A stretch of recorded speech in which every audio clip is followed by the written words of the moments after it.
கரங்கள் உயர்த்தி கர்த்தரை ஸ்தோத்திரம் பண்ணுவோம். கர்த்தர் நல்லவர். அல்லேலூயா, அல்லேலூயா. திரும்பி பேசாதீங்க. சரி, ஆக்சுவலாக 2-3 வாரமாகவே ஒரு சத்தியத்தை இருதயத்தில் ஆண்டவர் பேசினார். அதை தான் இன்னைக்கு நம்ம பார்க்க போகிறோம். இன்னும் அநேக காரியங்கள் ஆண்டவர் சொல்லியிருக்கார். அதை நான் நோட் பண்ணி வச்சுருக்கேன். டைம் வரும்போது நம்ம பேசுவோம். முதலாவது ஒரு வசனத்தை வாசிங்க. ஆபகுக் தீர்க்கதரிசியின் புஸ்தகம், ஆபகுக் தீர்க்கதரிசியின் புஸ்தகம் 2ஆம் அதிகாரம் 1084வது பக்கம், 2ஆம் அதிகாரம் 3ஆம் வசனம். யாரொருத்தர் வாசிங்க. 2ஆம் அதிகாரம் 3. குறித்த காலத்துக்கு தரிசனம் இன்னும் வைக்கப்பட்டிருக்கிறது, முடிவிலே அது விளங்கும், அது பொய் சொல்லாது, அது தாமதித்தாலும் அதற்கு காத்திரு, அது நிச்சயமாய் வரும், அது தாமதிப்பது இல்லை. நல்லா கவனிங்க. குறித்த காலத்துக்கு தரிசனம் என்ன செய்தது? இன்னும் வைக்கப்பட்டிருக்கிறது. ஒவ்வொருடைய வாழ்க்கையில நீங்க ஜெபம் பண்ணீங்கன்னா ஆண்டவர் உங்க இருதயத்துல பேசுறேன். புரியுதா? நான் ஜெபம் பண்ணும்போது, வேதத்தை படிக்கும்போது, நைட்டில் தூங்கும்போது கூட, சொப்பனத்தில் கூட அநேக காரியத்தை சொல்கிறார். அப்போது அவர் சொன்ன வார்த்தைகள் எல்லாம் நிச்சயமாக என்ன செய்யும்? நிறைவேறும். வாயத்தில் சொல்லுங்க. அவர் கொடுத்த தரிசனம் சொல்லுங்க. வாயை திறந்து அவர் கொடுத்த தரிசனங்கள், அவர் சொன்ன வார்த்தைகள் சொல்லுங்க, நிச்சயமாக நிறைவேறும். அது என்ன செய்யாது? நிச்சயமாக நிறைவேறும். அது தாமதித்தாலும் அது நிச்சயமாக நிறைவேறும். பின்னால் முடிக்கும்போது அது என்ன செய்யறதில்ல?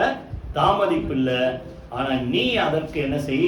காத்திரு. அப்போ நல்லா கவனிங்க. கர்த்தர் உங்கள் வாழ்க்கையில் அவருடைய சித்தத்தின்படி அநேக காரியங்களை பேசுகிறார், திட்டங்களை தரார், தரிசனங்களை தரார். அது நிறைவேறணும்னா நம்ம என்ன செய்யணும்? காத்திருக்க வேண்டும். புரியுதா? அதை விட்டு விலகிடக்கூடாது. இன்னைக்கு அதான் நம்ம பார்க்க போகிறோம். நம்ம தரிசனம் நமக்கு தேவன் கொடுத்த கோல், இல்லைன்னா திட்டம், பிளான். புரியுதா? இதுல நம்ம நிலைத்திருக்கிறோமா, அதை வேறத்தை விட்டுட்டு டைவர்ட் பண்ணி கொஞ்சம் போயிட்டோமான்னு பார்ப்போம். புரியுதா? முதல்ல ஆண்டவர் குறித்து நம்ம பார்ப்போம், 2வது பவுலை குறித்து பார்ப்போம். இதே போலதான் நம்ம வாழ்க்கையிலும் கர்த்தர் சொன்ன வார்த்தைகள் நிச்சயமான செய்யும், நிறைவேறும். அதுக்கு விரோதமாக எழும்புகிற தடைகளை நம்ம பார்ப்போம். அந்த தடைகளை ஆண்டவர் எப்படி நீக்கி போடுகிறார் அதை நம்ம பார்ப்போம். புரியுதா? இப்போ முதல்ல கவனிங்க. ஆண்டவருக்கு எப்போ தேவன் திட்டம் கொடுத்தாரு? ஆதாம் ஏவாள் முதல்ல பாவம் செய்த உடனே, இன்னும் சொல்லப்போனா அவங்க பாவம் செய்வாங்கன்றது ஆண்டவர் தெரியும். அதனால தான் என்ன போட்டிருக்கு? வெளிப்படுத்தின விசேஷத்துல உலக தோற்றத்துக்கு முன்பாக அடிக்கப்பட்ட ஆட்டுக்குட்டியானவர் அப்படின்னு அர்த்தம். உலகமே உண்டாவல, ஆதாம் ஏவாள்னு பிறக்கல, சிருஷ்டிக்கப்படல ஆதாம். அதுக்கப்புறம் ஏவாள் உண்டாக்கப்படல. ஆனா ஆண்டவர் என்ன பண்றாரு? அதுக்கு முன்பாக இப்படிலாம் நடக்கும்ன்றது தெரிந்து, இயேசு இப்படி வந்து ரத்தம் சிந்தி மரிக்கணும், அவர் அடிக்கப்பட வேண்டும் அப்படின்னு தேவனுடைய திட்டம். அப்படி இருக்கும்போது ஆதாம் ஏவாள் பாவம் செஞ்ச உடனே விசாரிக்கிறாரு.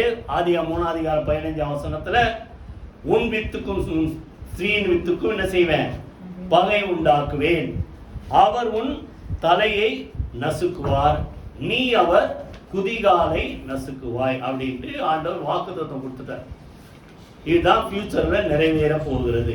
அப்போ ஸ்திரீயின் வித்தா யார் பிறக்க போறாரு? ஆண்டவராகி இயேசு கிறிஸ்து. கன்னிகை கர்ப்பவதியாகி ஒரு குமாரனை பெறுவாள் அப்படின்னு அர்த்தம். புருஷனுடைய வித்து இல்லாம ஸ்திரீ வித்தா, தேவனே அவரை ஒரு கருவா உருவாகி என்ன செய்தார்? இயேசுவாக மாம்சத்துல தேவன் வெளிப்பட்டார். அப்போ அவருடைய திட்டம் என்ன? சாத்தானுடைய தலை என்ன செய்யணும்? நசுக்கணும். எப்படி அதை நிறைவேற்றணுன்றதுக்கும் திட்டம். சும்மா ரத்தம் சிந்தி மரிக்கிறது, புரியுதா? அது மரணம் தான். ஆனா எப்படி இது மரிக்கணும், எதன் மூலமா அந்த திட்டம் நிறைவேறும்னா, கலாத்தியர்ல சொல்றாரு பாருங்க, இயேசு இப்படிதான் மரிக்கணும்ன்றத திட்டத்தை கர்த்தர் வெளிப்படுத்துறார். 3ஆம் அதிகாரம், கலாத்தியர் 3ஆம் அதிகாரம் 13-14 2 வசனத்தை யாரை எடுத்தீங்கன்னா வாசிங்க. கலாத்தியர் 3ஆம் அதிகாரம் 13-14. மரத்திலே தூக்கப்பட்ட எவனும் 13 தூக்கப்பட்ட எவனும் சபிக்கப்பட்டவன் என்று எழுதியிருக்கிறபடி கிறிஸ்து நமக்காக சாபமாகி நியாயப்பிரமாணத்தின் சாபத்திற்கு நம்மை நீங்களாக்கி மீட்டுக் கொண்டார். அப்போ எதன் மூலமா தான் சாபம் நீங்க போது? முதல் மனுஷன் பாவம் செஞ்ச உடனே சாபம் வந்து அந்த நீங்க அந்த அதிகாரம் 3 அதிகாரம் பின்பகுதியெல்லாம் 16, 17 இந்த வசனத்தெல்லாம் படிச்சு பார்த்தீங்கன்னா 7 இருக்கும் சாபம். அதெல்லாத்தையும் ஆண்டவர் சுமந்து தீர்த்தார். அப்போ இது எதன் மூலமா நிறைவேறும்? மரத்திலே தூக்கப்பட்ட எவன் சபிக்கப்பட்டவன் அப்படின்ட்டு உபாகமத்துல ஆண்டவர் எழுதி வச்சிருக்காரு 21 அதிகாரத்தில். நீங்க அதை நான் பார்க்க வேணாம், நான் சொல்றேன். அப்போ சிலுவை மரத்துலதான் அவர் மரிக்கணும்ன்றது தேவனுடைய திட்டம். நல்லா புரிஞ்சுங்க. அதன் மூலமா தான் சாபம் நீங்கும், பாவம் மன்னிக்கப்படும். புரியுதா? தேவன் இப்படிதான் இயேசு மரிக்கணும்னு திட்டம் வச்சிருந்தார். அது நிறைவேறுகிற வரைக்கும், புரியுதா, ஆண்டவர் என்ன செய்தார்? பொறுமையா இருந்தார். அதனால பின்னால் அந்த சிலுவை மரணத்தை குறித்து நிறைய விஷயம் சொல்றான். கொலோசியர் 1:20 சொல்லுங்க, சிலுவையில் சிந்தின ரத்தத்தினால். எபேசியர்ல அவருடைய ரத்தத்தினாலே பாவப்பண் மன்னிப்பாகி மீட்பு உண்டாயிருக்குன்னு போடும். என்ன ரத்தம் சொல்லுங்க? கொலோசியர்ல சிலுவையில் சிந்தின ரத்தத்தினாலே பூலோகத்தையும் பரலோகத்தையும் ஒன்றாக சேர்த்தார். அப்போ இயேசு ரத்தம் சிந்தி மரிக்கணும். ரத்தம் சிந்த இல்லாமல் என்ன உண்டாகாது? மன்னிப்பு உண்டாகாது. எபிரேயர் 9 அதிகாரம் 22 புரியுது? நல்லா நோட் பண்ணிங்க. அப்போ சிலுவையில ரத்தம் சிந்தி இயேசு மரிக்கணும் தேவனுடைய திட்டம். அவர் கொடுத்த கோல் தான் இயேசு கிறிஸ்துவுக்கு. அப்போ அது நிறைவேறுகிற வரைக்கும் அவர் ஜாக்கிரதையா இருந்தார். அதே போல நம்ம வாழ்க்கையில இது இயேசுக்கு மாத்திரம் இல்ல, அவரை நிறைவேற்றி முடிச்சிட்டார், நம்மளாம் ரட்சிக்கப்பட்டோம். நம்ம வாழ்க்கையில ஆண்டவர் சொல்றதெல்லாம் நிறைவேறுகிற வரைக்கும் நம்ம என்ன செய்யணும்? டைவர்ட் ஆகி போயிடக்கூடாது. நீங்களும் டைவர்ட் ஆகக்கூடாது, பிசாசு உங்களை டைவர்ட் ஆகிறதுக்கு என்ன செய்யக்கூடாது? இடமும் கொடுக்கூடாது. நல்லா புரிஞ்சுங்க. அதே போலதான் கடைசியில் எப்படிதான் மரித்தார்? அங்கே அவரை சிலுவையில் அறைந்தார்கள். யோவான் 19 அதிகாரம் 18 அப்போ கரெக்டா அவர் அந்த திட்டத்துக்கு என்ன செய்தார்? தன்னை ஒப்பு கொடுத்தார். அந்த தேவ திட்டத்தின்படி அவர் மரித்தார், அடக்கம் பண்ணப்பட்டார், 3ஆம் நாள் உயிரோடு எழுந்தார். கைகளை வைத்து கர்த்தருக்கு ஸ்தோத்திரம் பண்ணுவோமா? அப்போ அந்த திட்டம் நிறைவேற ஆண்டவர் தன்னை ஒப்பு கொடுத்தார். அவர் கரெக்டா இருந்தார். அதே நேரத்துல சாத்தான் சதி பண்ணான் நிறைய விஷயம். இயேசு சிலுவை மரணத்துக்கு போகக்கூடாதுன்ட்டு நிறைய திட்டம் போட்டான். நான் சொல்ற வசனம்லாம் நீங்க பார்த்தீங்கன்னா என்ன சொல்றது, நோட் பண்ணிங்க. எடுத்து படிக்க கூட நேரம் இல்லை, நோட் பண்ணிங்க. யாத்ராவும் 1 அதிகாரத்துல இஸ்ரவேல் ஜனங்கள் எகிப்து ஜனங்களோட பலுகி பெருகினார்கள் அப்படின்னு போட்டிருக்கோம். அப்போ அந்த பார்வோன் எகிப்தினுடைய ராஜா அவர்களை ஒடுக்க பார்க்கறான். அங்க என்ன போட்டிருக்கோம்? 1 அதிகாரத்துல நீங்க அப்புறம் ஃபுல்லா படிச்சு பாருங்க. எவ்வளவாய் அவர்கள் ஒடுக்கப்பட்டார்களோ அவ்வளவாய் அவர்கள் என்ன செய்தார்கள்? பெருகினார்கள். அப்போ உடனே ஒரு திட்டம் போடுறான். பிள்ளை பிறக்கும் போதே, ஆண் பிள்ளை பிறந்தேன்னா அந்த எபிரேய குடும்பத்துல, புரியுதா? அப்போ தேவனுக்கு தெரியும் இந்த வழியில ஆபிரகாமுடைய சந்ததியில தான் இயேசு பிறக்கணும். அப்போ அந்த வழியில ஒரு ஆண் பிள்ளை வராதபடிக்கு தடை பண்றதுக்கு பார்வோன் மூலமா சாத்தான் சதி திட்டம் போட்டான். ஆண் பிள்ளைலாம் என்ன பண்ணு? கொலை பண்ணிடு. ஆனாலும் அந்த மருத்துவச்சிகள் தேவனுக்கு பயந்ததால 15ஆம் வசனம் 16ஆம் வசனம் படிச்சீங்கன்னா தேவனுக்கு பயந்ததால என்ன செஞ்சாங்க? உயிரோடு போய் காப்பாற்றினார்கள். அப்போ அது நிறைவேறல. அடுத்தது ஒரு திட்டம் போடுறான். ஆண் பிள்ளை பிறந்தா என்ன பண்ணு? நதியில போட்டுரு. புரியுதா? நதியில போட்டுருன்ட்டு அப்படி சதி திட்டம். அப்படின்னா என்ன அர்த்தம்? அந்த வம்சத்துல ஆண் பிள்ளை வராதபடிக்கு, புரியுதா? ஏன்னா அவள் என்ன போட்டிருக்கு? அவர் உன் தலையை நசுக்குறப்ப இயேசு கிறிஸ்துவை குறித்த தரிசனம், திட்டம், தேவனுடைய நியமம் நிறைவேறுவதற்கு அவர் கரெக்டா இருந்தாரு. சாத்தான் சதி திட்டம் போட்டான். கடைசியில் என்னாச்சு? மோசே என்ன செய்தார்கள்? மறைத்தார்கள். அதற்கு பிறகு அந்த ஆண் பிள்ளைகள் தேவன் என்ன செய்தார்? சொல்லுங்க, கரெக்டா காப்பாற்றினார். புரியுதா? அப்போ இதெல்லாம் தாண்டி வந்துட்டாங்க. இப்போ வந்த பிறகு இயேசு பிறக்கிற காலம் வந்துச்சு. இயேசு பிறக்கிற காலம் வந்து அவர் பிறந்துட்டார். இப்ப யார் வராங்க? மத்தேயு 2 அதிகாரத்துல கிழக்குல இருந்து சாஸ்திரிகள் தேடி வராங்க. எங்க தேடி வராங்க? அவர் பிறந்த இடத்துல அவருடைய நட்சத்திரம் அவர்களை வழி நடத்தினது. அந்த இடத்தை தேடி, எருசலேமை தேடி, பெத்லகேமை தேடி வராங்க.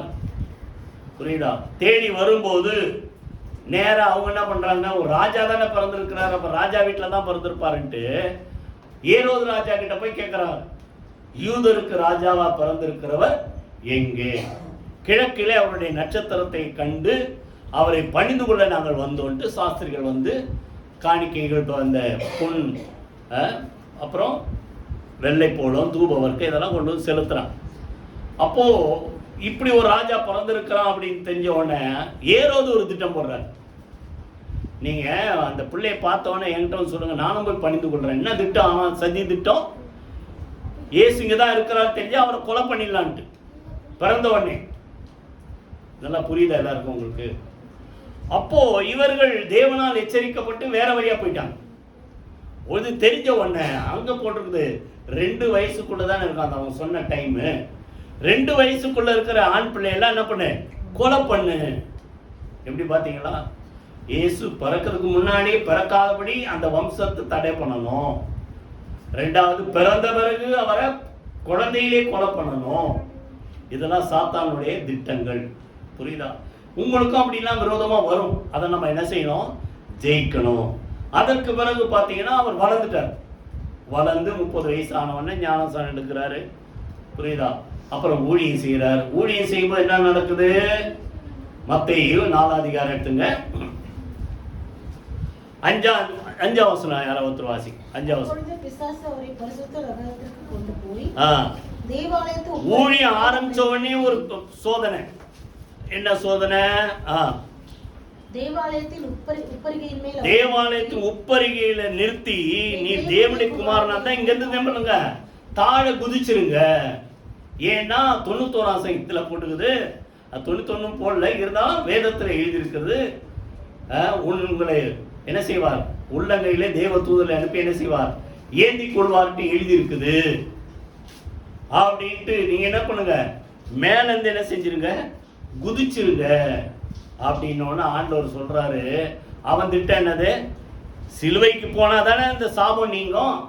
சிலுவைக்கு போறதுக்கு முன்னாடி இப்போ ஒரு 30 வயசு ஆயிடுச்சு.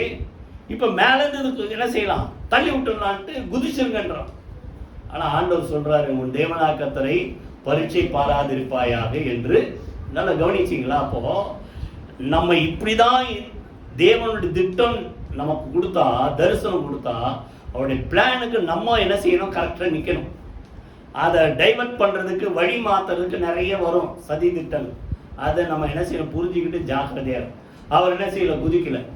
அதுக்கு பிறகு பார்த்தீங்கன்னா யோவான் 7 அதிகாரம் எடுத்துங்க, ஒரு 2-3 வசனத்தை வாசிச்சுட்டு பவுலுக்கு போயிடும். யோவான் 7 அதிகாரம் 30 வசனம். யாராவது வாசிங்க. யோவான் 7 அதிகாரம் 30 வசனம். அவரை பிடிக்க வகை தேடினார்கள்.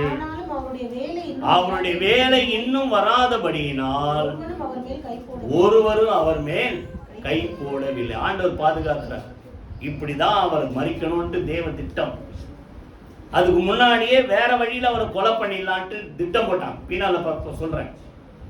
கர்த்தர் அவரை பாதுகாத்தார். இயேசு என்ன செய்தார் சொல்லுங்க? தேவன் பாதுகாத்தார். அவர் மேல கை போடாதபடி கர்த்தர் பாதுகாத்தார்.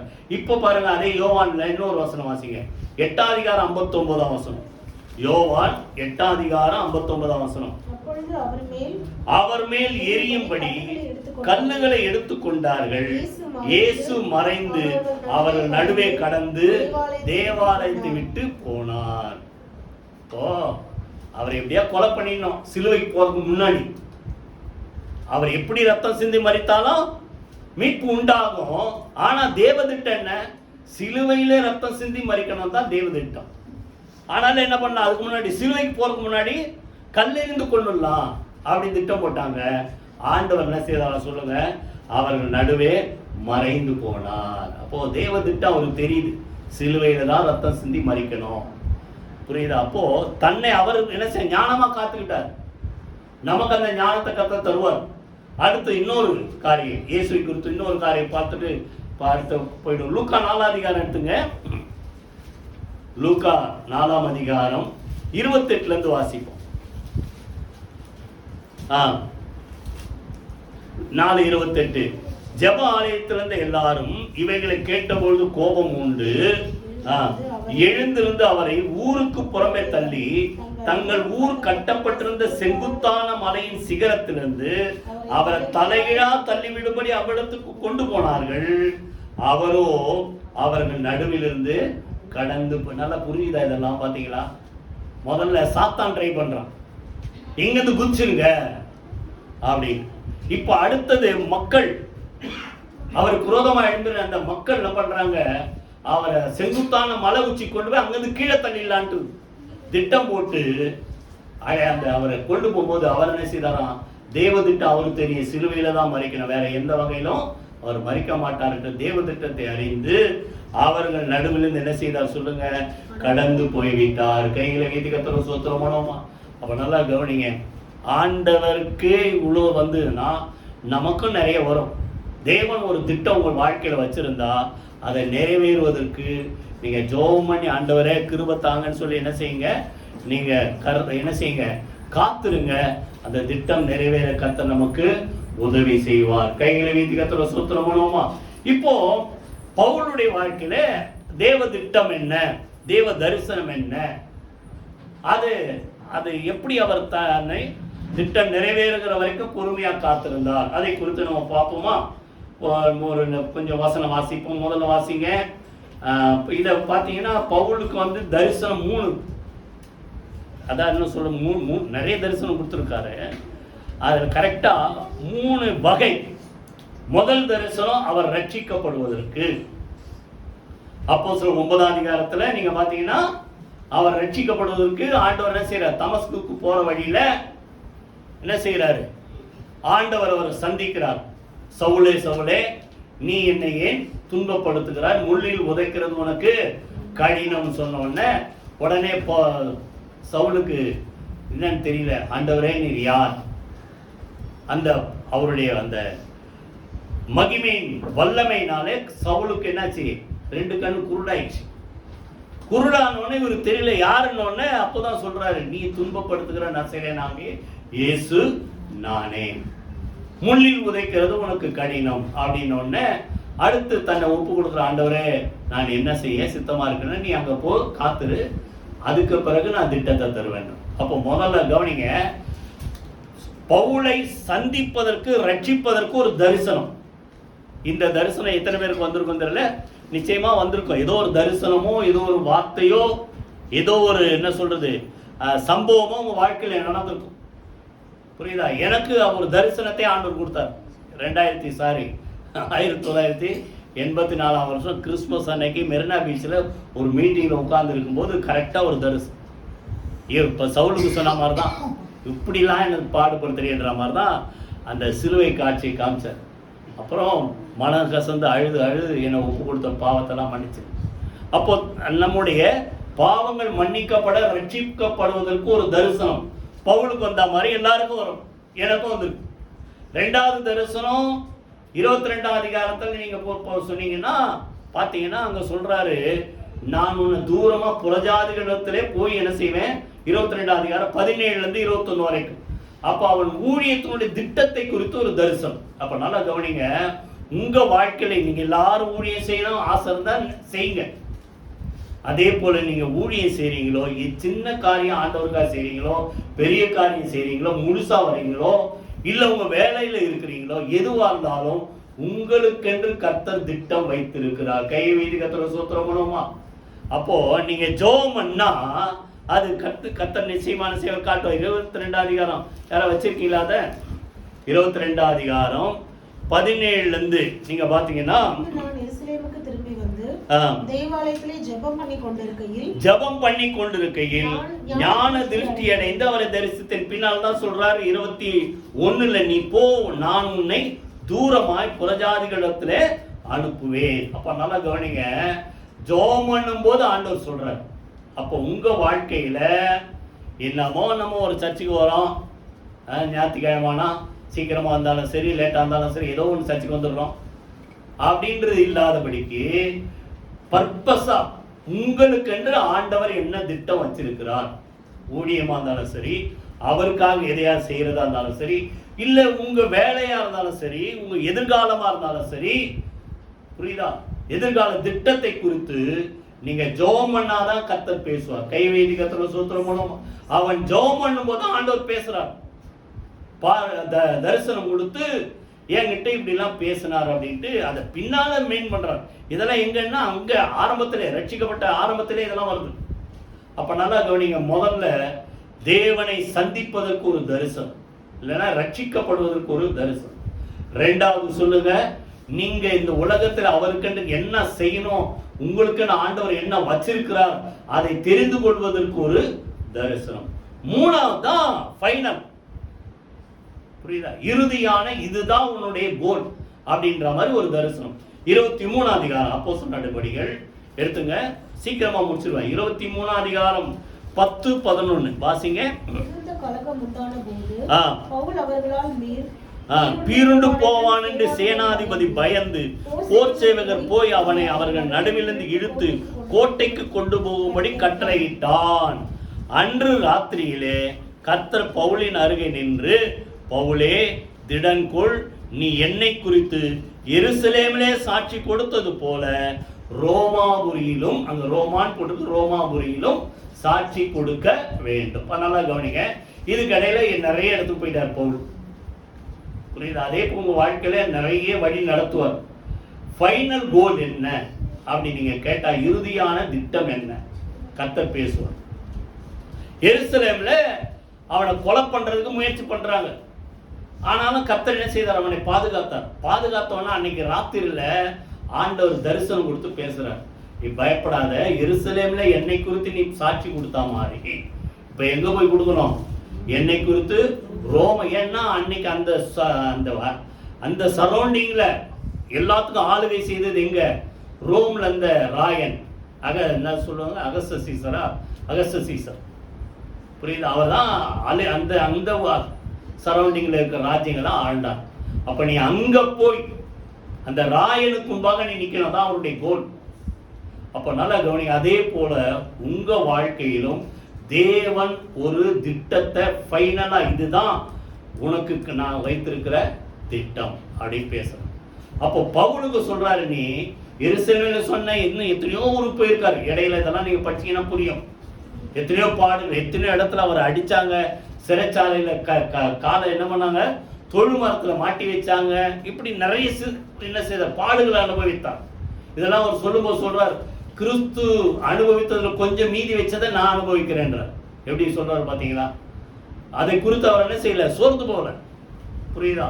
அப்போ அந்த திட்டத்தை சொல்றாரு, நீ இங்க சாட்சி கொடுத்தா மாதிரி என்னை குறித்து எங்க போய் பேசணும், ரோமாபுரியில அந்த ராயனுக்கு முன்பாக போய் என்ன செய்யணும், நீ பேசணும். இதான் அவனுடைய பவுலுக்கு தேவன் வைத்திருந்த ஃபைனல் கோல், திட்டம், பிளான். இப்போ இது நிறைவேறாதபடிக்கு மனிதர்கள் தடை பண்ணாங்க. இப்ப இயேசுக்கு மனிதர்கள் தடை பண்ண மாதிரி இவர்கள் தடை பண்ணாங்க. எப்படி? அதே 23 அதிகாரத்துல 12ல இருந்து நீங்க வாசித்து பார்த்தீங்கன்னா 40 பேர், சுருக்கமா நான் சொல்றேன், 12ல இருந்து 15 வரைக்கும் நோட் பண்ணிங்க. 40 பேரு பவுல என்ன செய்யணும், கொலை பண்ணணும். தேவதிட்டம் என்ன, நல்லா புரிஞ்சுக்காத, ரோம்ல போய் நின்று சாட்சி சொல்லணும் இயேசுவை குறித்து, புரியுதா? ஆனா அங்க போகாதபடிக்கு இடையிலே அவனை கொண்டு போன இயேசுக்கு அப்படிதான். சிலுவைக்கு போறதுக்கு முன்னாடி மனிதர்களும் அவரை கொலை பண்ண முயற்சி செய்தாங்க, சாத்தானும் கொலை பண்ண முயற்சி செய்தான், புரியுதா? அதை போல பவுலுக்கு அப்படிதான். ரோமுக்கு போறதுக்கு முன்னாடி அவரை கொலை பண்ணிடணும்ட்டு 40 பேர் விரதம் இருக்கிறான். பொதுவா நம்மளாம் எதுக்கு விரதம் இருப்போம்? விரதம் இல்லை, உபவாசம். ஆண்டவரே இந்த திட்டம்லாம் என் வாழ்க்கையில குடும்பத்தில் நிறைவேற, இந்த காரியத்தெல்லாம் சீக்கிரம் செய்யுங்க, புரியுதா? இன்னும் அதிகமா உங்களை அறிந்து கொள்ளணும் அப்படின்ட்டு நம்மளை ஒடுக்கி உபவாசம் பண்றோம். இங்க 40 பேர் எதுக்கு உபவாசம் பண்றான்? அதான் ஏசாயா 58 அதிகாரம் நினைக்கிறேன், நல்லா இருக்கும். எதுக்கு உபவாசம் பண்றீங்க? கைகளினால் குத்துவதற்கு உபவாசம் இருக்கிறீங்களா? புரியுதா? அப்ப சரி, அதெல்லாம் விட்டுறேன். இங்க 40 பேர் உபவாசம் இருக்கிறான். பவுலை கொலை பண்ற வரைக்கும் நான் என்ன செய்ய மாட்டேன், சாப்பிட மாட்டேன், குடிக்க மாட்டேன்ட்டு. இப்போ இந்த திட்டத்தை கர்த்தர் முறியடித்தான்.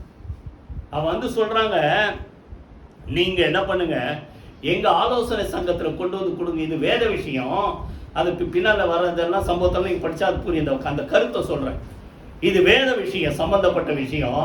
எங்க ஆலோசனை சங்கத்துல இவனை ஒப்பு கொடுத்தா நாங்க விசாரிச்சுக்கிறோம்னு வந்தா கிட்ட வரும்போது என்ன பண்ணலாம், கொலை பண்ணிடலான்ட்டு சதி திட்டம் போட்டான். ஆனா ஆண்டவர் கர்த்தர் பவுலுக்கு என்ன செய்தார் சொல்லுங்க, காப்பாற்ற. பாருங்க இதே 23 அதிகாரத்துல 160 எத்தனை பேர் இருக்கிறா நீங்க அதை கவுண்ட் பண்ணி பார்த்தீங்கன்னா மொத்தம் 470 பேர் செசரியா பட்டணத்துக்கு போகும்படி 200 காலாட்கள், 70 குதிரை வீரர், 23 வசனத்துல 200 ஈட்டிக்கார், மொத்தம் எத்தனை பேரு 470 பேர். நல்லா கவனிங்க, 40 பேர் இவனை கொலை பண்றதுக்கு முயற்சி செய்யறாங்க. நமக்கெல்லாம் அப்படிலாம் எதுவும் இல்லை. மிஞ்சி மிஞ்சி போனா ஒருத்தர் 2 பேரே பார் உன்னை என்ன பண்ற பார் அப்படிதான் சொல்லுவாங்க. 40 பேர்னா நமக்கு யாரும் எதிரி இல்லை. 40 பேர் அவனை கொலை பண்றவரைக்கும் சாப்பிட மாட்டேன்ட்டு இருக்கான். ஆனா ஆண்டவர் அவனை எப்படி பாதுகாத்தார் பாருங்க. 470 பேர் செசரியா பட்டணத்தை போய் அவனை பாதுகாப்பா கொண்டு போய் நிறுத்துறதுக்கு ஆயத்தம் பண்ணி அனுப்புறாங்க. அதுக்கப்புறம் அந்த குதிரை வீரர்லாம் போக விட்டுட்டு இவங்களாம் திரும்பி வந்துடுறான். சரியா? இதற்கு பிறகு திருப்பி அதே ஆட்கள் இன்னொரு சரி பண்றாங்க. 25ஆம் அதிகாரம் எடுத்துங்க. 25ஆம் அதிகாரம் 3ல இருந்து இப்போ அங்க செசரியால போய் இவரை நிறுத்தியாச்சு. நிறுத்தின உடனே இங்க விசாரிக்க போறாங்க. அங்க விசாரிக்கும் போது இவன் திருப்பி என்ன பண்றான், பவுலுக்கு விரோதமா பிராது பண்ணி 25ஆம் அதிகாரம் 2ஆம் வசனத்துல அவனை வழியில கொன்று போடும்படி சற்பனையான அப்படின்னா சதி திட்டம், சற்பனையான அர்த்தம் சொல்லுங்க, சதி திட்டம் தீட்டி தங்கள் மேல் தயவு செய்து அவனை எங்க கொண்டு வரணும், எருசலேமுக்கு கூட்டு வரணும். எங்க கிட்ட கொடுத்துருக்க எருசலேம்ல போய் அவனை நாங்க விசாரிச்சுக்கிறோம் அப்படின்னு ஒண்ணு. அங்க பாத்தீங்கன்னா அந்த திட்டத்தை கர்த்தர் என்ன செய்தார் சொல்லுங்க. நீங்க பாத்தீங்கன்னா தொடர்ந்து படிச்சீங்கன்னா 9ஆம் வசனத்துல இருந்து திரும்பி பாத்தீங்கன்னா அந்த திட்டத்தை கர்த்தர் என்ன செய்தார் சொல்லுங்க, முறியடித்தார். கைகளை வீதி கர்த்தர் சூத்திரம் பண்ணுவோமா? அப்போ மனிதர்கள் கையில கர்த்தர் பவுலை என்ன செய்யல சொல்லுங்க, ஒப்பு கொடுக்கவில்லை. கைகளை வீதி கர்த்தர் சூத்திரம். நல்லா கவனிங்க, முதல்ல தேவ திட்டம் நிறைவேறதுக்கு நம்ம எந்த வகையில தடையா இருக்கக்கூடாது. நம்மள ஒப்பு கொடுக்கும், காத்திருந்து ஜோமன் நிறைவேறுகிற வரைக்கும் அது நிச்சயமா நிறைவேறும். அதற்கு என்ன செய், அந்த வசனத்தை மறந்துடாதீங்க. ஆபகுக்கு 2:3 அது நிறைவேறுகிற வரைக்கும் காத்துரு. அவசரப்பட்டு நீங்களா ஏதாவது வழி மாறிடாதீங்க. எத்தனை பேர் புரியுது? அப்போ 2வது மனிதர்கள் மூலமா இவனுக்கு தடை வருது.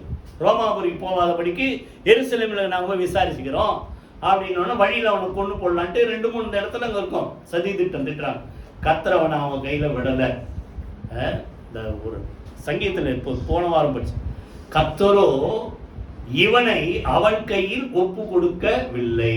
அதே போலதான் இவ்வளவு குரோதமா எத்தனையோ மக்கள் எழும்பினாலும் அவங்க கையில சொல்லுங்க, வாயை திறந்து, அவங்க கையில கர்த்தர் உங்களை என்ன செய்ய மாட்டார் சொல்லுங்க, விடவே மாட்டார். கைகளை வீதி கர்த்தர் சூத்திரம் பண்ணுவோமா? அப்போ பவுலுக்கு விரோதமா இப்படி மனிதர்கள் எழுப்பினார்கள், கர்த்தர் என்ன செய்யலாம், அவங்க கையில கொடுக்கல. 2வது அந்த ரோமாபுரிக்கு போகாதபடிக்கு இயற்கை அநேக காரியங்கள் தடை செய்தது. இப்ப நீங்க வாசித்தீங்கன்னா 27ஆம் அதிகாரம், அதுக்கு முன்னாடி இன்னொரு சம்பவத்தை கூட படிச்சிடலாம். 26ஆம் அதிகாரத்துல இங்க போய் விசாரிக்கிறாங்க. அந்த யாரு, அகிரிப்பா ராஜா, அந்த ஃபேலிக்ஸ், இவங்கெல்லாம் வந்து விசாரிக்கிறாங்க. விசாரிக்கும் போது இப்போ திருப்பி அங்கேயே அதான் சொல்றாரு, நான் ராயன்ட்ட தான் போய் நிக்கணும்னு பவுல் கரெக்டா சொல்லும் போது இப்போ கவனிங்க, அவங்க தனியா போய் டிஸ்கஸ் பண்றாங்க. 31ஆம் வசனம் தனியே போய் 26-31, இந்த மனுஷன் மரணத்துக்காவது கட்டுகளுக்காவது பாத்திரமானது ஒன்றை செய்யவில்லை என்று தங்களுக்கு, இவனை வந்து இப்போ இவன் தப்பு செய்யல, இவனை என்ன செய்யலாம், விடுதலை பண்ணிடலான்றாங்க. ஆனா அவன் பின்னால சொல்றான், பெஸ்துவை நோக்கி, அகிரிப்பா, இந்த மனுஷன் ராயனுக்கு அப்பீல், அபயம்னா அப்பீல் பண்ணனா இவனை இப்ப விடுதலை பண்ணிருக்கலாம். அப்போ ராயனுக்கு அந்த ரோமுக்கு போய் நான் நிக்கணும்ட்டு அப்பீல் பண்ணதுல பவுல் நிக்கிறார். புரியுதா? இப்போ ஒருவேளை அவனை என்ன செய்யலாம், நீ வாபஸ் வாங்கிட்டா உன்னை இங்கே விடுதலை பண்ணிடுறோம். விடுதலை பண்ணியிருந்தா என்ன நடந்திருக்கும், கொண்டு போய் என்ன பண்ணுவான், 40 பேர் எப்பவுமே ரெடியா இருக்கிறான், எப்படா பவுலை கொலை பண்ணலாம் அப்படி. புரியுதா? இது எல்லாவற்றையும் கர்த்தர் முறியடித்து இப்போ கடைசியில இவனுடைய திட்டம், கவர்மெண்டே திட்டம் போட்டாச்சு, இவனை எங்க கொண்டு நிறுத்தணும், ரோமாபுரியில இந்த ரோம சக்கரவர்த்தி அகஸ்து ராயனுக்கு முன்னாடி போய் நிறுத்தணும் அப்படின்னோடனே கப்பல் ஏறுறாங்க. 27ஆம் அதிகாரத்துல நீங்க பாத்தீங்கன்னா, நாங்கள் கப்பல் ஏறி எங்க போய் சேர்ந்தோம், 3ஆம் வசனம் வாசிங்க. மறுநாள் சீதோன் துறை பிடித்தோம். யூலியு பவுலை பட்சமாய் நடப்பித்து அவன் தன் சிநேகிதரிடத்திலே போய் பராமரிப்பு அடையும்படிக்கு உத்தரவு கூட கிளம்பிட்டாங்க. பிரயாணம் ஆரம்பிச்சாச்சு. எங்க போறதுக்கு? ரோம்க்கு போறதுக்கு பிரயாணம் ஆரம்பிச்சாச்சு. இப்போ நம்ம தான் பரவாயில்ல, எல்லாம் முடிஞ்சுதுடா. இப்போ கப்பல்ல போய் எங்க போய் இறங்கிடலாம்? ரோம்ல போய் இறங்கிடலாம். ஆண்டவர் சொன்ன திட்டம் கரெக்டா நம்ம வாழ்க்கையில நிறைவேற போகுது. அப்படின் போது இடையில இயற்கையினால் வந்த தடைகள் என்னது? 4ஆம் வசனத்துல அவ்விடம் விட்டு நாங்கள் புறப்பட்டு எதிர்காற்றா இருந்தபடியினால் சீப்புரு தீவின் ஒதுக்கிலே ஓடினோம். அடுத்து பார்த்தா இன்னொரு காத்து, காற்று எங்களை தடுத்தபடியினால் எங்க போறாங்க? கிரேத்தா தீவின் போக வேண்டிய ரூட்டை விட்டுட்டு காத்து இவங்களை தடை பண்ணி வேற வழியில கொண்டு போகுது. நல்லா புரிஞ்சுங்க. உங்க வாழ்க்கையில விடுதா அநேக காரியங்கள் நம்மளை டைவர்ட் பண்ண பார்க்கும். மனிதர்கள் பண்ணாங்க. 2வது இயற்கை பண்ணது. அடுத்தது பாத்தீங்கன்னா 14ஆம் வசனம் வாசிங்க. அதுல 27ல 14 யூரோ கிளித்தோன் என்னும் கடுங்காற்று அதில் மோதி கப்பல் அதில் அகப்பட்டு கொண்டு காற்றுக்கு எதிர்த்து போக கூடாதபடியினால் காற்றின் போக்கிலே கொண்டு போகப்பட்டோம். அப்போ எதிர்த்து நிக்க முடியல. சரி, கப்பல் எங்கெல்லாம் போகுது? காத்து போற திசையிலே போவோம். கடைசியில என்னாச்சு? காத்து அடிக்கிற திசையில அப்படியே போயிட்டே இருக்கு. போகும்போது என்ன நடக்குது? திருப்பி அடுத்ததுல அதே இதுல 18ஆம் வசனம் வாசிங்க. பெருங்காற்று மழையில் நாங்கள் மிகவும் அடிபட்டபடியினால் சரக்குகள் எல்லாம் அப்படின்னா அர்த்தம், கப்பல் ரொம்ப வெயிட்டா இருக்குது, ஆனால் தான் நம்மளால மூவ் பண்ண முடியல, காத்து எதிர்த்துட்டு கொஞ்சம் சரக்கெல்லாம் நஷ்டம் பண்ணி கடல்ல தூக்கி எறிகிறோம். அப்புறம் பின்னால பார்த்தீங்கன்னா தளவாடங்கள் கப்பலில் வெயிட்டா இருக்கிறதால தூக்கி போடுறாங்க. இப்போ கடைசியில் 20ஆம் வசனத்தில் பார்த்தீங்கன்னா சூரியன் கிடைக்கல. 14 நாள் என்னது? ஒரே இருட்டு. சூரியனாவது நட்சத்திரங்களாவது 20ஆம் வசனத்துல காணப்படாமல் மிகுந்த பெருங்காற்று மழை அடித்து கொண்டிருந்தபடியினால் இனி தப்பு பிழைப்போம் என்ற நம்பிக்கை முற்றிலும் அற்று போயிட்டு. கைகளை வீதிகத்தில் எப்படி சேர்க்கை சதிப்பான். கடைசியில பின்னால பாத்தீங்கன்னா 41ஆம் வசனத்துல ஒரு வார்த்தை இருக்கும். இருபுறமும் கடல் மோதிய ஒரு இடத்திலே கப்பலை தட்ட வைத்தார்கள். முன்னணியும் ஊண்டி அசையாமல் இருந்தது. பின்னணியும் அலைகளுடைய பலத்தினால் கப்பல்ல ஒரு சேதமே ஆயிடுச்சு. கப்பலே உடையிற மாதிரி. கடைசியில் இவங்களால என்ன செய்ய முடியல? முன்னேறி போக முடியும். இயற்கை தடைதலாம், கடுங்காற்று, புயல் காற்று, பெருங்காற்று, மழை, கப்பல் சேதம், இதெல்லாம் இயற்கையாக உண்டாகிற தடைகள். இதெல்லாம் வந்தாலும் கர்த்தர் பவுல் கொடுத்த தரிசனத்தை நிறைவேற்றுறார். புரியுதா? இடையில இப்படிலாம் நடக்கும்போது இன்னொரு தரிசனம் கொடுக்குறார். அப்போ நல்லா கவனிங்க, இது நல்லா புரிஞ்சுங்க. உங்க வாழ்க்கையில் இப்படிலாம் தடை வரும்போது நீங்க ஜெபம் பண்ணிட்டே தான் இருக்கணும். என்ன ஆண்டவரே, நீங்க சொன்னது ஒண்ணு, அப்படிதானே? எத்தனை பேர் வாழ்க்கையில் இப்படி இருக்குது? கர்த்தர் ஒன்று சொல்லுவாரு, ஆனா நடக்கிறதுலாம் பார்த்தா ஆப்போசிட்டா இருக்கும். ஆனா நீங்க ஜெபம் பண்றது விட்டுறக்கூடாது.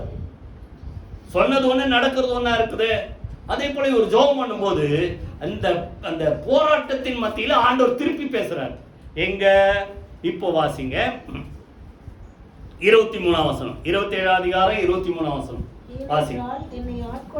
என்னை ஆட்கொண்டவரும் நான் சேவிக்கிறவருமான தேவனுடைய தூதனானவன் ராத்திரியில என்னிடத்தில் வந்து திருப்பி பலப்படுத்துறார். தேவ தூதன் ஏஞ்சல் அனுப்பி ஆண்டவர் பலப்படுத்துறார்.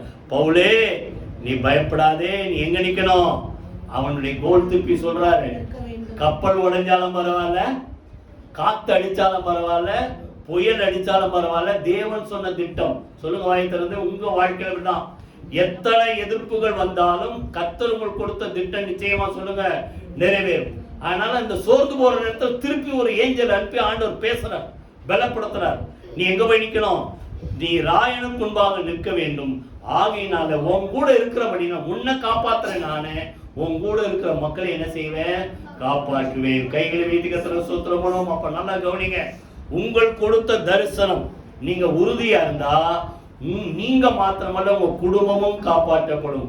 கையில வீதிகத்துல சூத்திரமான பவுல் மாத்திரமல்ல, உங்க கூட அங்க பின்னாடி 273 பேர் நினைக்கிறேன், அத்தனை பேரையும் கர்த்தர் காப்பாற்றினான். கடைசியில் என்னாச்சு? கப்பல் சேதம் உடைஞ்சுது. பார்த்தீங்கன்னா ஒரு வசனம் வாசிங்க, 27 அதிகாரம் கடைசி வசனம் வாசிங்க.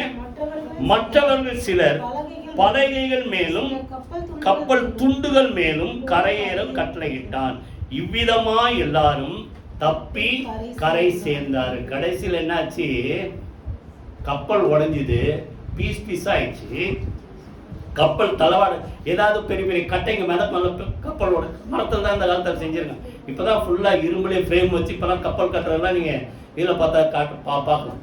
புரியுதா? எல்லாம் கட்டை பீஸா ஆனோடனே உடைஞ்சு போன செதறின கட்டைகள்ல அவன் ஏதாவது கட்டையை பிடிச்சிக்கிட்டு என்ன பண்றாங்க, அந்த கரைக்கு எப்படியா போயிடணும்னு ட்ரை பண்ணான். இப்போ அதே போல பவுலும் ஒரு கட்டையை பிடிச்சிக்கிட்டு எங்க போய் சேர்றாரு? கரைக்கு போய் சேர்ந்த அந்த ஊர், அந்த தீவு பேர் என்னது? மெலித்தா. ஆனா சொன்னது எங்க? ரோமாபுரி. இல்ல, ரோமாபுரி போனோம். ஆனா கட்டையை வச்சுக்கிட்டு நீந்திக்கிட்டு போய் சேர்ந்தது எந்த இடம் சொல்லுங்க? மெலித்தான்ற ஊருக்கு போய் சேரும். இப்போ அங்க போனாலும் நல்லா கவனிங்க. சரி, அதுக்கப்புறம் கப்பல் ஏறுறாரு. அங்க வந்து கப்பல் ரோமாபுரி போற கப்பல் வெயிட் பண்ணி 3 மாசம் கழிச்சு ஏத்தி போறாங்க. இருந்தாலும் அங்க ஒரு திட்டம் வருது, இவனை சதி திட்டம், இவனை கொலை பண்றதுக்கு. என்னாச்சு? அங்க பாத்தீங்கன்னா அந்த 3ஆம் வசனம் வாசி, 28:3. பவுல் சில விறகுகளை வாரி அந்த நெருப்பு மேல் போடுகையில் ஒரு விரியன் பாம்பு அனல் உரைத்து புறப்பட்டு கையை குச்சிச்சு. புரியுதா? அப்போ மனிதர்கள் தடை, இயற்கை தடை, கடைசியில் இது யாருடைய தடை? சாத்தான். நீ ரோமாபுரி போயிடுவியா பார்த்துல எதா அனுப்புறான்? விரியன் பாம்பை வச்சு இவனை கொன்னுட்டு இவர் சும்மா இருந்தா கூட காப்பாற்றப்பட்டிருப்பாரு. ஆனால் இவர் என்ன பண்றாரு? எல்லாரும் குளிர் காயத்துக்கு நெருப்பு விறகு எடுத்து போடும்போது நானும் ஒரு வேலை செய்யறேன் அப்படின்ட்டு விறகு எடுத்து போடும்போது அந்த கட்டைக்குள்ள இருந்த விரியன் பாம்பு என்ன வந்துச்சான்? அந்த அனல் பட்டு வெளியே வந்து இவன் கையை பிடிச்சிச்சு. உடனே அங்க இருக்கிறவங்க, நீங்க அதை பச்சீங்கன்னா புரியும், அங்க இருக்கிறவங்க உடனே என்ன பண்ணிட்டாங்க? நியாயத்திற்கு கொடுத்துட்டாங்க. இவன் ரொம்ப மோசமான இவன் என்ன போட்டிருக்கு? பழியானது இந்த மனுஷன் 4ஆம் வசனத்துல கொலைபாதகன், இதுக்கு சந்தேகமே இல்லை. பவுலுக்கு ஒரு திட்டம் கொடுக்கிறார், திட்டத்தின்படி பவுல் போறார். ஆனா அடுத்தவன் பேசுறது என்னது? இவன் கொலைபாதகன், சந்தேகம் அல்ல. இவன் தீவுக்கு தப்பி வந்து கட்டையில வந்து சேர்ந்தாலும் இவன் அந்த பழி இவனை வாழ விடல. அதனால இந்த பாம்பு கடிச்சு இவன் சாவ போறான் அப்படின்னு தீர்ப்பு கொடுத்துட்டான். கடைசியில் அவன் என்ன பண்றான்? அந்த பாம்பை கையில அப்படி தூக்கி நெருப்புல உதறிட்டு சும்மா இருக்கிறான், பார்த்துக்கிட்டே இருக்கிறான். இவன் பாம்பு கடிச்சு சாவ போறா பார்த்துக்கிட்டே இருந்தா ரொம்ப நேரம் ஆயும் ஒன்னும் ஆகல. என்ன இப்போ கொலைபாதகன் சொன்ன ஆளுங்க என்ன சொல்றாங்க? இவன் 6ஆம் வசனம் கடைசி வார்த்தை, இவன் தேவன் என்று சொல்லிக் கொண்டார்கள். கையில வைத்து கத்துற சோத்திரம். புரியுது? அப்ப நல்லா கவனிங்க. உங்க தரிசனத்துல தேவன் கொடுத்த சொல்லுங்க திட்டத்துல நீங்க உறுதியா கடைசி வரைக்கும் திருப்பி அதை பலப்படுத்துறார். நீ நிச்சயமா அங்க போய் நிப்ப, நான் சொன்னபடிதான் நடக்கும். புரியுதா? அதான் அவர் சொல்றாரு, இதெல்லாம் பார்க்காதீங்க, கர்த்தர் எனக்கு சொன்னதான் நடக்கும்.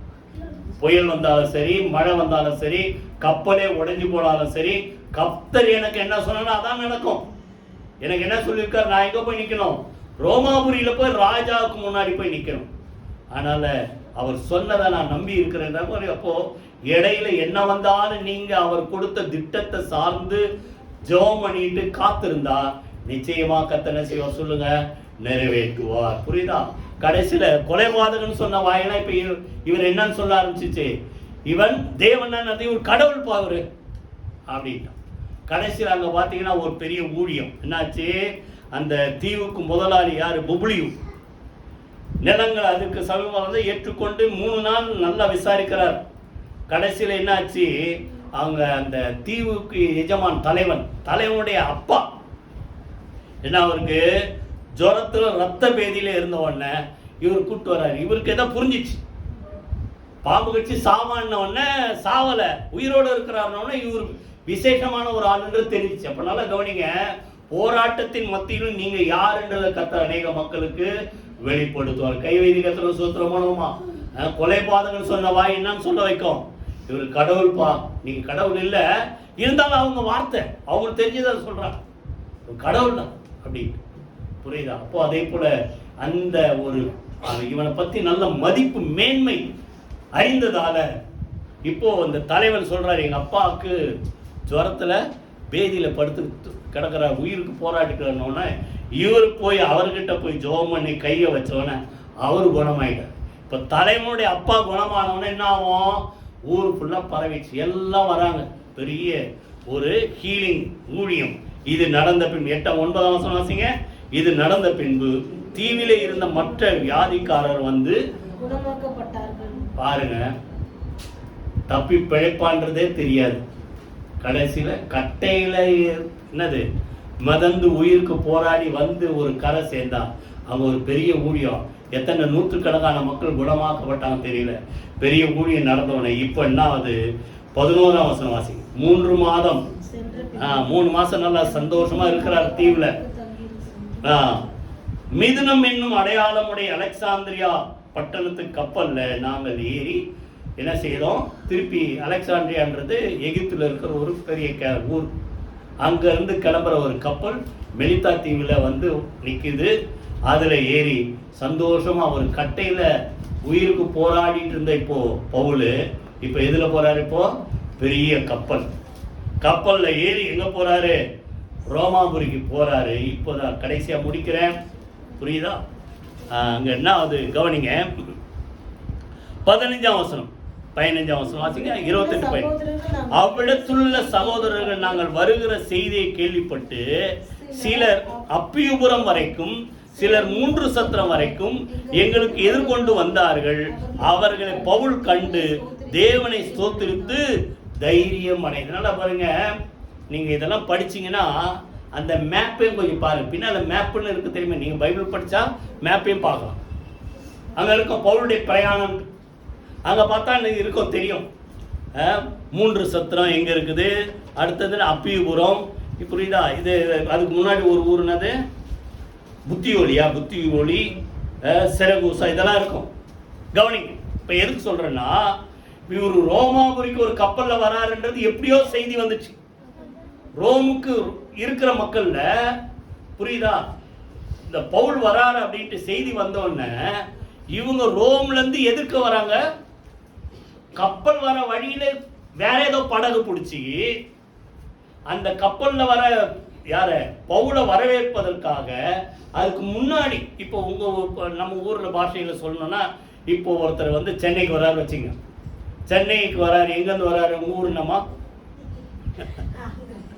ஆந்திரா, சரி, எல்லாரும் புரியுற மாதிரி சொல்றேன். இப்போ கன்னியாகுமரியில இருந்து வராரு வச்சுங்க, கன்னியாகுமரியில இருந்து நீங்க வரீங்கன்னா சென்னையில இருக்கிற மக்கள் எங்க எதுக்கு போறாங்களா, இடையில ஒரு சின்ன சின்ன ஊருங்க, செங்கல்பட்டு வரைக்கும், மதுராந்தகம் வரைக்கும், திண்டிவனம் வரைக்கும் ஆப்போசிட்ல போய் ஒரு வரவேற்கிறதுக்கு காத்திருக்கிறாங்க. இது எப்படி இருக்கு பாருங்க, எத்தனை பேர் இதுல புரியுது உங்களுக்கு?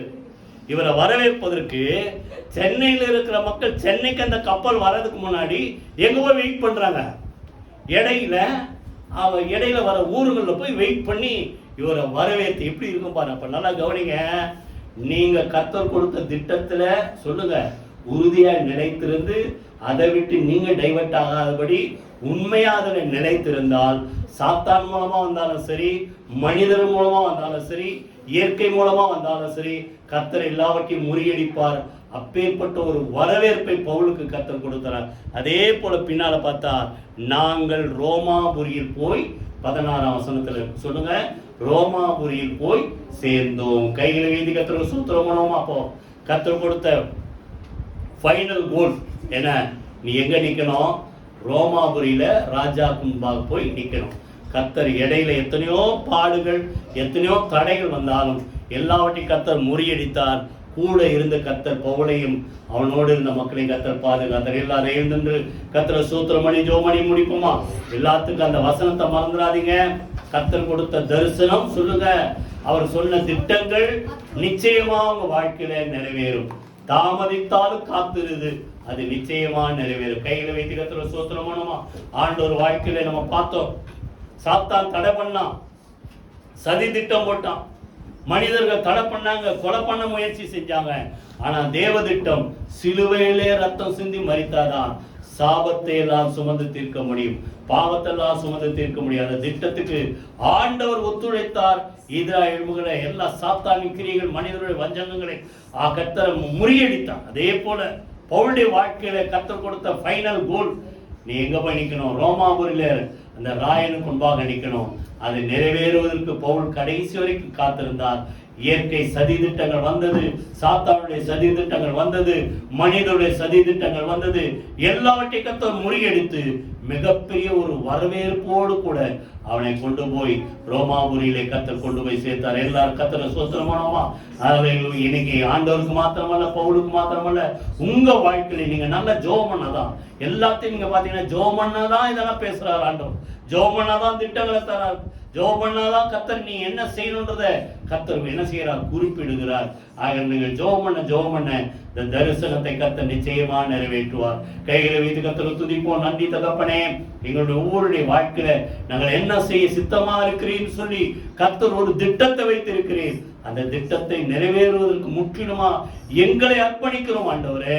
கர்த்தாவே, நாங்கள் அதற்கு காத்திருக்கிறோம், அதற்காக ஜெபம் பண்ணிட்டே நாங்கள் இருக்கிறோம் ஆண்டவரே.